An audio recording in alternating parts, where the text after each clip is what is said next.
सुप्रभात बच्चों। आज हम कक्षा 12वीं की आरोह भाग 2 पुस्तक का भक्तिन पाठ पढ़ते हैं। इस पाठ पर हम संक्षेप में चर्चा करते हैं। भक्तिन का वास्तविक नाम लक्ष्मी था और इसकी लेखिका महादेवी वर्मा है।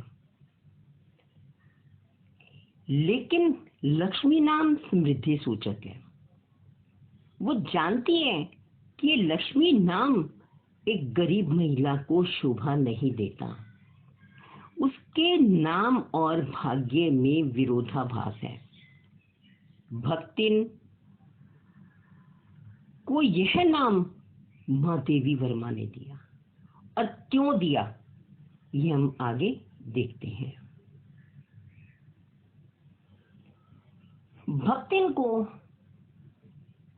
भक्तिन नाम महादेवी वर्मा ने दिया क्योंकि उसके गले में कंठी और मुंडे हुए सिर से वो भक्तिन लग रही थी।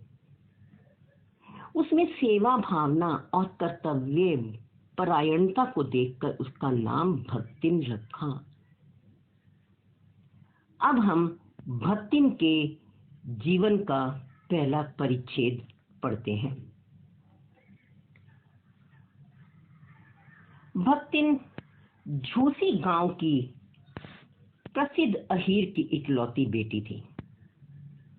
सौतेली माँ ने उसका लालन पालन किया। बहुत छोटी सी उम्र में ही उसकी माँ की मृत्यु हो गई थी। हंडिया गांव के गोपालक पुत्र से उसकी शादी हो गई। अब शादी होने के बाद 9 साल की आयु में उसका गौना हुआ, मतलब वो अपने मायके से ससुराल में गई। उसके पिता बीमार हो गए और पिता की बीमारी का भी समाचार उसको जल्दी नहीं मिल पाया। उसके ससुराल वाले इतने अच्छे नहीं थे। उसकी सास ने भी पिता की मृत्यु का समाचार बहुत देर से भेजा। उसके ससुराल वाले उसके साथ अच्छा व्यवहार नहीं करते थे। बस एक उसका पति जो था वो बहुत अच्छा था। अब उसके पिता अस्वस्थ थे,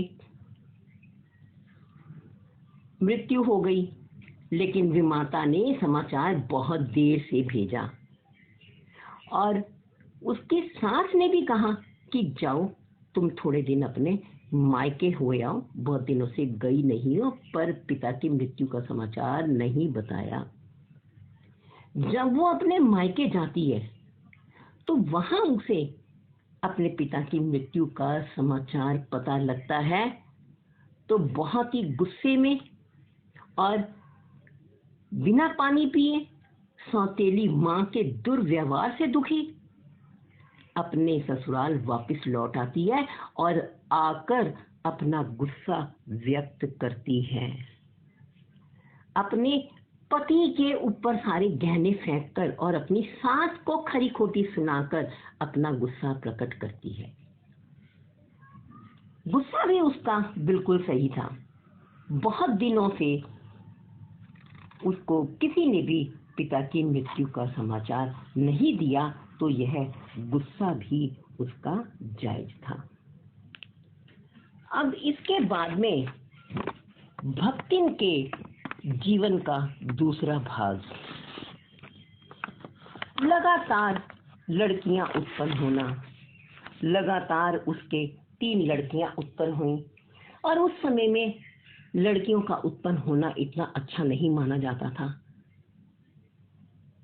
सास और जेठानियां उसकी उपेक्षा करने लगी। जेठानियों के पुत्र थे और सारा काम भी इसी को करना पड़ता था। इसी कारण खाने पीने में भी भेदभाव होता था।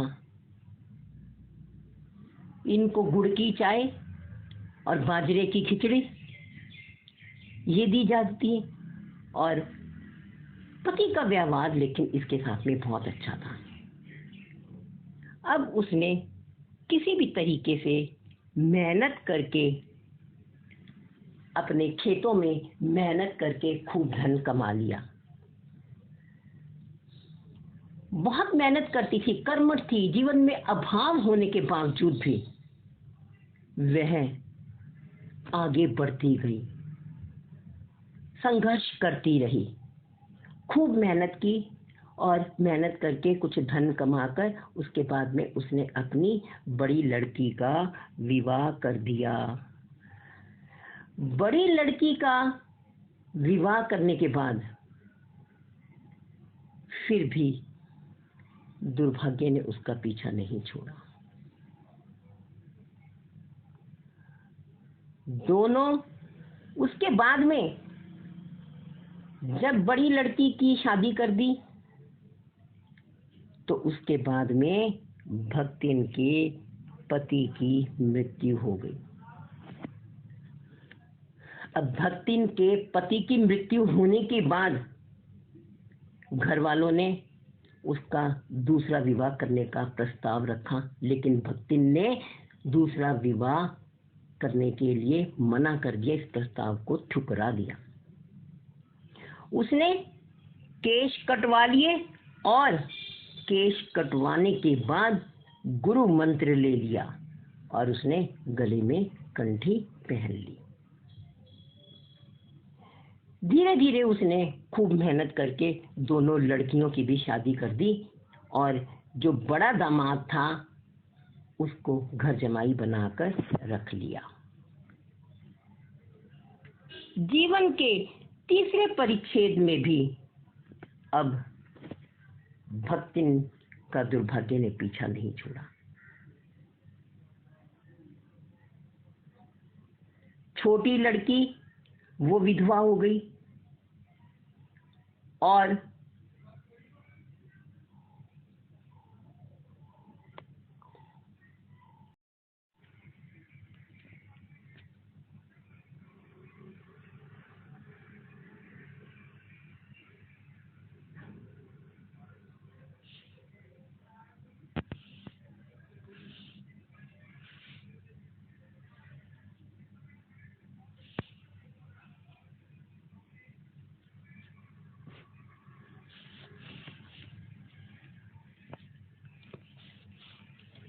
अब भक्तिन की जो बेटी थी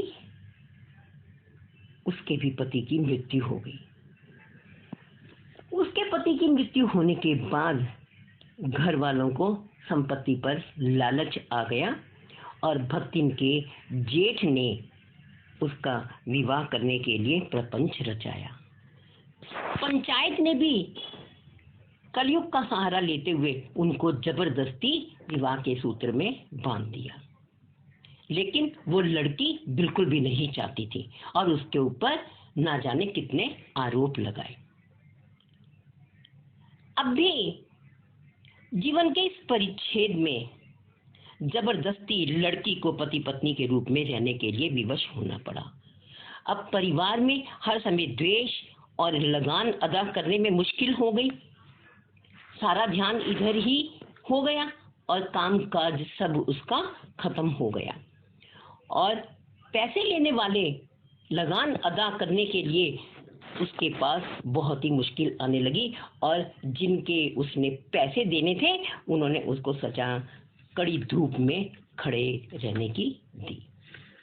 इस प्रकार भक्तिन के अंतिम परिच्छेद में क्या हुआ, इतनी कठिनाइयों से जूझते हुए वह नौकरी के लिए निकली और नौकरी के लिए महादेवी वर्मा के पास गई। महादेवी वर्मा ने उसको नौकरी के लिए रख लिया तो उसने क्या किया, अगले दिन स्नान करके रोटी बनाना, दाल बनाना आदि कार्य करने का दावा कर लिया। अब उसने अगले दिन नहा धोकर महादेवी वर्मा की दी हुई धोती को जल का छींटा देकर पवित्र करके उसने क्या किया? सूर्य और पीपल को अर्घ्य दिया और 2 मिनट तक जप किया। उसके बाद उसने कोयले की मोटी रेखा से चौके की सीमा निर्धारित कर दी। वो क्यों? क्योंकि पहले एक ही कमरे में रसोई होती थी, वहीं सब रहते थे, वहीं खाते पीते थे, लेकिन जो भक्तिन थी वो छूत पाक मानने वाली थी। परंतु लेखिका ने उसके साथ हर परिस्थिति में समझौता किया। भक्तिन अपने हिसाब से खाना बनाती थी और लेखिका के हिसाब से वो बिल्कुल भी नहीं अपने आप को ढालना चाहती थी। उसने खाना बनाया और चित्तेदार मोटी मोटी रोटियां लेखिका के सामने परोस दी। अब लेखिका को यह खाना अच्छा तो नहीं लगता था, उसका स्वास्थ्य गिरने लगा, लेकिन फिर भी वो अपने साथ होने वाली असुविधाओं को छुपाती थी। वो किसी से भी उसके बारे में कुछ नहीं कहती थी। लेखिका देहाती बन गई, परंतु भक्तिन को शहर की हवा नहीं लगी। खुद भक्तिन ओए की जगह जी कहना नहीं सीखी। इसलिए यहाँ पर यही कहा जाएगा कि भक्तिन में भी दुर्गुणों का अभाव नहीं था। बहुत अच्छी थी, लेकिन हर इंसान में कुछ अच्छाइयाँ और कुछ बुराइयाँ भी होती हैं। ऐसे ही उसमें दुर्गुणों का अभाव नहीं था। इधर उधर पड़े हुए पैसों को मटकी में छुपा देती थी, और जब उससे पूछा जाता था कि इधर उधर पड़े हुए पैसे कहाँ गए, तो वो कहती थी मैंने संभाल कर ही तो रख दिया, अपना ही तो घर है। वह पढ़ी लिखी नहीं थी। वह सोचती थी कि अगर मैं भी पढ़ी लिखी हो गई तो घर के काम कौन करेगा। लेकिन लेखिका की हर काम में सहायता कर देती थी। वो सोचती रहती थी कि जब लेखिका की कोई भी पुस्तक प्रकाशित होती थी, इसमें मेरी क्या सहायता हो, मैं क्या इसमें सहायता करूं। वो करती थी। जब लेखिका काम करती थी तो उस समय उसको कभी चाय पिला देती, कभी उसके चित्रों को संभाल कर रख देती। इस प्रकार से जो लेखिका कहती है कि भक्तिन में और लेखिका में श्री राम और हनुमान जैसा संबंध था। जैसे हनुमान जी श्री राम की सेवा करते थे बिल्कुल भक्ति भावना से, वैसे ही भक्तिन माँ देवी वर्मा की सेवा करती थी। उनमें सेवक स्वामी का संबंध नहीं था, वो हनुमान जी से स्पर्धा करती थी। लेखिका और भक्तिन दोनों कभी भी अलग नहीं होना चाहती थी। वो जब कारागार में थी, इसी प्रकार से जब वो स्वतंत्रता सेनानी थी और उसको कारागार जाना पड़ा, तो कारागार जाने से भी उसको डर लगता था, लेकिन लेखिका के साथ में उसने जाने का आग्रह कर लिया। उसकी सारी उत्तर पुस्तिकाओं को यथास्थान रखती, उसके घर के जो भी सदस्य थे उनका ध्यान रखती, उसके घर में आने वाले जितने भी सदस्य थे उन सबको वो जानती थी, उनके साथ वैसा ही व्यवहार करती जैसा लेखिका करती थी। इस प्रकार से लेखिका और भक्तिन में बहुत अच्छा संबंध था। वो दोनों किसी भी तरीके से एक दूसरे को छोड़ना नहीं चाहती थी। और बाद में लेखिका को जब भक्तिन किसी भी तरीके से अलग जाने के लिए, अपने गांव जाने के लिए कहती थी, वो यही कहती थी कि मैं आपको छोड़कर नहीं जा सकती, मैं आपके बिना नहीं रह सकती। उन दोनों में इतना लगाव हो गया था। इसी प्रकार से हम लोगों को भी अपने अंदर अभावों में रहते हुए भी संघर्ष करना चाहिए और भक्तिन की तरह ही आगे बढ़ते रहना चाहिए। अगर सेवा की भावना हो तो भक्तिन की तरह ही सेवा की भावना होनी चाहिए। जिस प्रकार से हनुमान जी ने राम जी की सेवा की, उसी प्रकार से भक्तिन लेखिका की सेवा करती थी।